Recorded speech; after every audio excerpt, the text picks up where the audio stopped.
नहीं, जितना पोल्यूटेड दिल्ली है, दिल्ली तो छोड़ छोड़ कर लोग भाग रहे हैं। इसको ये मालूम नहीं है अक्टूबर के महीने में धान खड़ा खेत में, और ये कह रहा पराली का धुआं आ गया।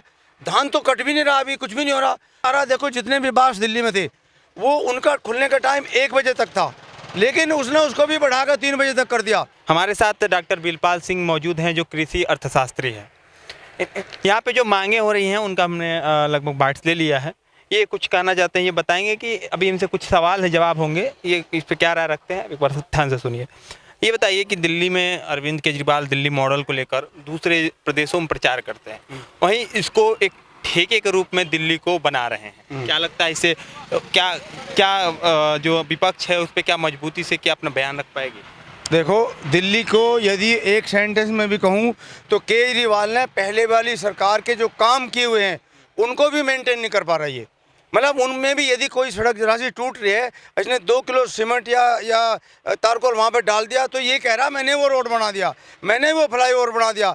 इसका सारा पैसा फ्री में जा रहा है, बाकी इसका कोई क्या डेवलपमेंट बिल्कुल नहीं है। देखो मैं आपको बताऊँगा, दिल्ली में इसने जब ये चुनाव कन्वेंसिंग अपनी कर रहा था, इसने कहा था कि मैं दिल्ली को नशा मुक्त बनाऊँगा।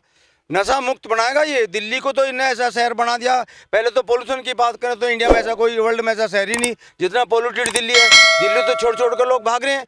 इसको ये मालूम नहीं है अक्टूबर के महीने में धान खड़ा खेत में, और ये कह रहा पराली का धुआं आ गया। धान तो कट भी नहीं रहा, अभी कुछ भी नहीं हो रहा। अभी भी दिल्ली अब तो कोई पराली नहीं जल रही, कुछ नहीं हो रहा, लेकिन दिल्ली का AQI अभी भी 300, 350, 400 चल रहा है।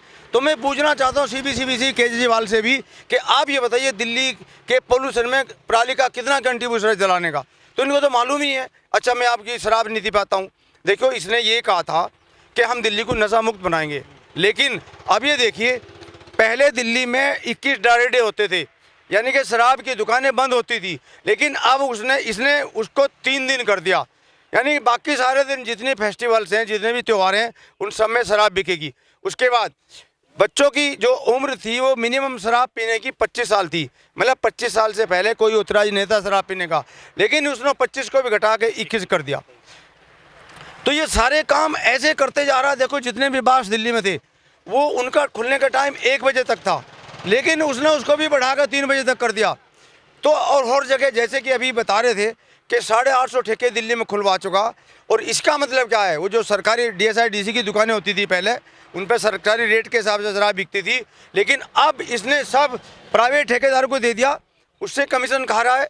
और एक और नई बात मैं बताना चाहूँगा आपको, नई बात इन्होंने की है, एक पिंक नाम के ठेके खुलवाए हैं। जो लेडीज शराब खरीदेंगी उनको 30% छूट मिलेगी उन पर। देखो, ये जेंट्स को तो उसमें धकेल ही रहा नशेबाजी में, ये लेडीज को भी धकेल रहा है कि जेंट्स कहेगा ये तू ये खरीद शराब खरीद के, क्योंकि तुझे तो 30 रुपये कम मिलेगी और मेरे से तो मुझे 100 की मिलेगी, तुझे 70 की मिलेगी। इसलिए लेडीज को भी मजबूर होकर बेचारे को शराब खरीदने पड़ेंगे। तो ये कैसा मुख्यमंत्री है? ये क्या देख रहा है? ये पब्लिक को सिर्फ गर्त में धकेल रहा है, बाकी इसको डेवलपमेंट से कोई लेना तो नहीं है। केवल अपनी मुख्यमंत्री सिर्फ चपका रहा है, बाकी आज कुछ कहता है, कल कुछ कहता है, आज कुछ कह रहा है, परसों कुछ कहता है। केजरीवाल का काम है झूठ पे झूठ, झूठ पे झूठ, झूठ पे झूठ, बाकी कोई काम नहीं है, कोई डेवलपमेंट नहीं है। ये दिल्ली को बिल्कुल बर्बाद करते जा रहा है हर फील्ड में। चलिए, हमारे साथ बनने के लिए धन्यवाद। और आप देख रहे हैं द रिपोर्टर दिल्ली का जनादेश। हम कर रहे हैं सच की बात। नमस्कार, जय हिंद, जय भारत।